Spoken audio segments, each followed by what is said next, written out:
OKFM 101.7. So see the motivational message ebremo this way chocolate drink at romanti and the motivational message ebremo enano penene. The title of my message amedema want to say when one door closes a window opens. When one door closes a window opens. Enti se e pono na wopese wuwura no se yetumua anase emia hu se empoma bi bebie amonya kwan afa ho ama bibi papa bi asi.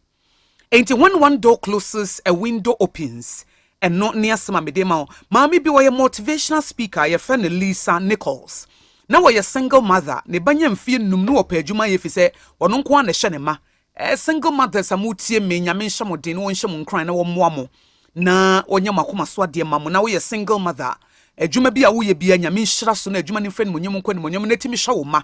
Or bang one bema, a war our journey jawa kawonkwa. When yamin shawon san or juma, single mother be a miss celebrate you and nano pay. If it's enye easy, say we be a single mother. My mother was a single mother for a very long time. Me mama no a single mother. Ano no ana na tepenten kwa e chidrum rebino na wono kwa e hye na nso Nyankopon ye nadom. And as we a single mother and so now you are believing God for a husband. Say nyame nhira wo nenya bema me bompa ye say nyame beboa wo. Na benya bema papa obeji watomaji wo manso atomu na omeye bema wo de sakasaka ni huro ye beba. Enti around Lisa Nichols, our motivational speaker dey ba so ne say na wo pa adwuma ye no onya bi. Eti baby obekọ bia ye mfa no nyame ye nadom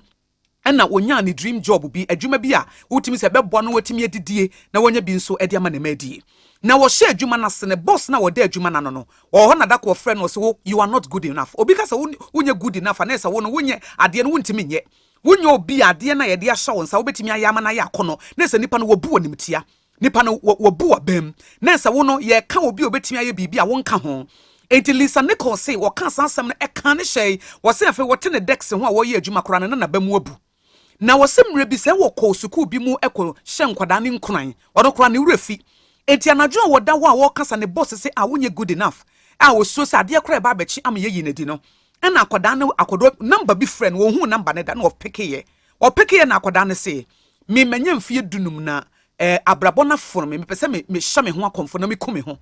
nanso so no me kai semre bi wo ba yesuku mu ho ebe ka asem bi kire ye na ehyemi nkwa na meje wo number ena me se me frɛ so wo asem bi abeka kire me a wan kan sem papa bi ankire me de a ene e pills ni gu me nchen he ya na manom ne mekome ho wo se wan wo chance ye ehya akoda ne nkuran wo kan sem papa de gu no se ekire hia me wa ha wo school mu ho no meba ho na me ne wadi nkita ho enti be so me nkome ho me nku ho enti wo motivational speaker enti wo wadoma kyede a wotimi de hye nipa nkuran onyame ma ne ka bibi kira abayewa no a abayewa no enku ne ho eti ade kira no pa ne sese wokɔ adwuma wankɔ no so no mekɔ adwuma na akoda beku no ho de da bi maka kira akoda ne se wonhia me ewo ne suku mu ho nti mekɔ suku mu ho eti Lisa se wokɔ ho ene wokɔ hia akoda na abayewa fefefefefe ene ono ne tena se ene ono ne di nkomo eti ɛhɔ no ano se ene nipa bebre ho ma ba mu abu ena mekɔ akotena office a me boss kora wato matwene wo se menye good enough akoda wo eyeden wo hu se bibi papa bi wo me mu ebra no opesi wo kunu ho na nani ba ne ho so a me ene wo frɛ me we kyerɛ sɛ bibi papa bi wo me ho a metimi de aye adwuma nti ne motivational message journey no ɛho ne chance ye free ye ebra na ye bu na bam ebra na sa apro ne mu ato no onim sɛ ade bɛkyea me ye ne di ne sa na najo ɛna sa akoda yi a ne wo beku ne ho ifrɛ no ɛma wo hya akoda ne nkran akoda no enye nku ne ho eti ɛno bie kwan ma no ɛma kwan na bie ma no nti ɛnɛ wo ye sought after speaker wiase wakasa baabi a nyame adom na hyira no ama obi oyɛ single mother ene wotimi ehwe ne ba eto no ne ka asem bi na sansem na mede ma wo no say when one door closes a window opens eti ebra na wo pa adwuma wo nya na wokonya abie na ne boss nso bu na ba mu no sa bre na empoma bi apie eti na mibusa wo se edie ne kuta wo a ahwere wo na ye wo se eno ano no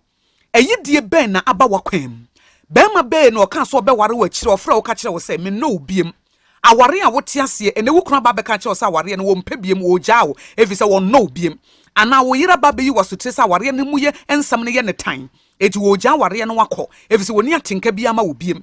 me se memo aba mu mu minima de bi a ato wo ne ene me bansa me ba be hye wo nkran se saa pono no a emu eto no epono papa bi eba bebie empuma bi da ho na de na wo beye se de beye epono na emu ato no wonkoso a enyina epono no achi na wonsu na wontete se kontebe ebise obi wo ho a se disappointment ba betrayals ba abamubuo ba na saa de na atena ne so na bra ba asai obi wo kora na bra bo nyina ye basa enam obi a wo yi ne ma ye obi a wo disappointed no ana adwuma bi a ye yi ne di anasa ade bi a na wo pɛ ne wo anya enne eniema enum na me de be ma number 1 se ade bi a wo pɛ hwere wo a esu na opese usu eye asu wate eye asu oh emma ne nka wo mu su if you want to cry obi wa was wo minsu dabi me pacho su esu bi esese wo su bi esu na mmom ya mensu ngu nipa so sugu nyame so ansa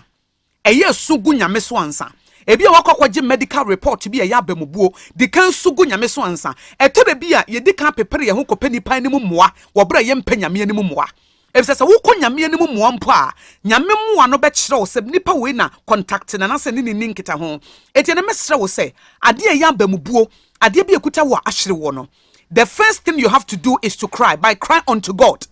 Was it cast all your burdens upon me and I will give you rest? Onyame bema wo rest enti wo kotodwo anim no kwa wonyame anim menko woni pa anim ansa. Sori ahomache na ma wonsa so se Awurade mehia wo mo a Awurade mabamu abu me kuna jame me yire jame me babie fudi mu adwuma ne yeyim yedi madamfo bi a me dono pa de misika adwane disappointment bi aba eti Awurade me bu me kotodwe me bu kotodwe wo wonim me sugu so se Awurade hu me mobo eti onyame anim na sese wusu ansana wo bepam wa bi efiri baabi a wapam wa bi efiri baabi ena de etosum yenu menka se ena why me ena me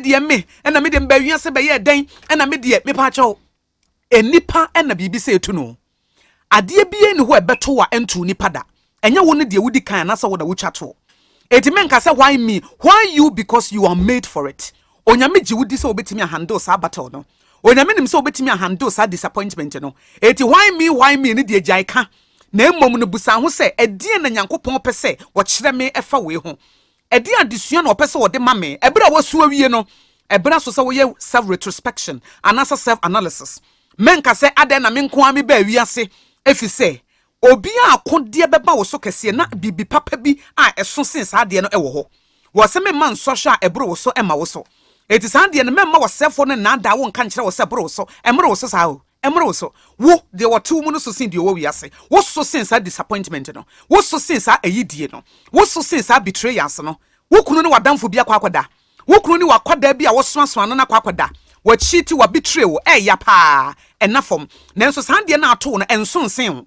sa na wo sefo no beba na kwajim se we de eso sen wo da bi enso sen wo da wo mom wo so sen sa ade no eba se ebekun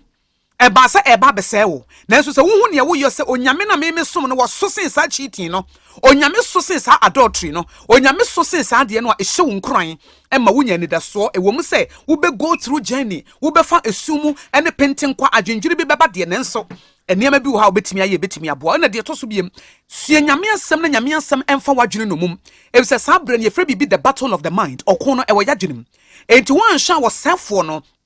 aye friend the accuser of the brethren obunsam wo bu nipa fo wo bu ya brabo fo e wo yadwenem the accuser of the brethren wo de adwenboni bebre beba wuti na se wo ya nkeye wo ha ho wo ya wo bia kora ahia wo boa de enti opese wo kun ho ne se wonim se de da wonim ne so wo yie de ne so ese ade na wo fam ntie ne sa ade no wo ma waba mu bu na wuwu a na nka asa nanso enhyira no wada wonim no eso sen wo ha no wo fam no memu aso ate se ohaw bia wo be fam bia no eniema papa e be firi mu aba na eso sen sa wo ha no ade bia e beto wo no disappointment betrayal bia e beto wo no enhyira be firi akira aba no sa enhyira no eso sen sa ade na wo fam no etimo osafo no na ada enka nkire wo se de wo fam no se ya na beye dabi eye temporary eye fleeting echam enka ho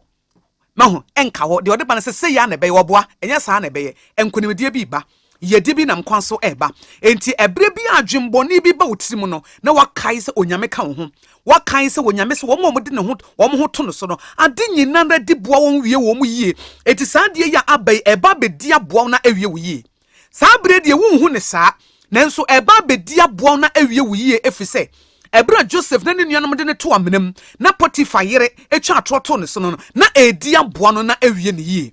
ebra David ye to ne kyene ya wano de nwuram ena na wo hwe enwan no na edi aboa no na awie ne yie enti saa na tie saa de no ebedi aboa wo na ewie wo yie ebra na Abraham wo pe ba na emma no edi boa no na ewie ni yie enti na me mo so ate se saa de na wo famu na ye wo se we de eso ama enhyira na da wani mu no eso sen saa wo hawo no enti na osefo no pese wo ka wa no aduro no enti na wo pese wo wuo no fisi wonim se wo wudi a na saa enhyira na ahyerew na emom ne se wo persevere wo gina wo nyame adom so wo sugu nyame so wo sre ne ho adom na afe wo din kakra take it one day at a time anopabia you spend time with God or na ho din no ebe hye wo ma or say wherever you are weak ehɔ no no strong my strength is made perfect in your weakness baby a wo mre no onyame be hye wo din wo be hye wo ma wo se wo fa wo gyam wo fa nsuo mo meka wo ho menya wo da Isaiah 43 enti mesre wo buafo are present help in times of need no wo ho menka wo no aduro se de na abayi wo pese wo ka no ho aduro no da bi da na ebra wo ye ne nkakra wo kɔ no wo ba hu se ampa ade papa bi ebefiri mu aba na de atwa to kora ene se memma saa de ne ma wo ni yaw enye bitter bema bi o disappoint wo ba bi o disappoint wo ntia ye wo se bema bia emema nyina anye papa ema nyina anye papa ho ne ka kire wo se de ye wo nipa bonefo no sa ne ye wo nipa papa enti memfa nhya wadwene mu se ne wo bi ate se de ye wo Solomon no sa ne ye wo Joseph enti se wo kohia Solomon no nche se Joseph ni ho so ate ase obi wa hia Solomon sa enti wonim se Joseph fo wo ho pa enye obi an na eni ahohyeso wo enye obi an na wo ye weak emotionally and sexually ye won crofo mo self control papa ye won crofo mo ahohyeso ye won crofo they are bigger than temptation eba wo makwem enye obi an na follow into temptation o enye obi an na tofam o ye won crofo emotionally they are strong sexually they are strong mentally they are strong eti de okohia no say bi onu ni mu oha enu nche se obi atesa eti memma eno ema wo nye better na ye wo se saa na wiase de wo bi ate e na make se de wo good no ye wo evil se de wo nyame ye no ye san wo bonsam eti se wokohia bonsam kan wo se nyame bi e wo ho eti memma ni yawo se oyawde bi e ba je mu fama nyame se no wa hoden nipa bi a wo gini die nye nipa bi a na ye kan asam kire no nipa bi a wo gini die pa anya mede ne beto wakoma so no na woni na kwakodi hu nkomo na nyame afa so na wode ya hye wode edie ne me mu aso ate se tere bi a epunu bi muto a na kye se empuma foforo bi ba bebie won nkyɛn wo huri afam eti menye se bi epunu betena pono na chi saa na wosu no atepenten kwa if say when one door closes a window opens we in the message amede ma wo ewo ade achie bia adwumadi so okayfm 101.7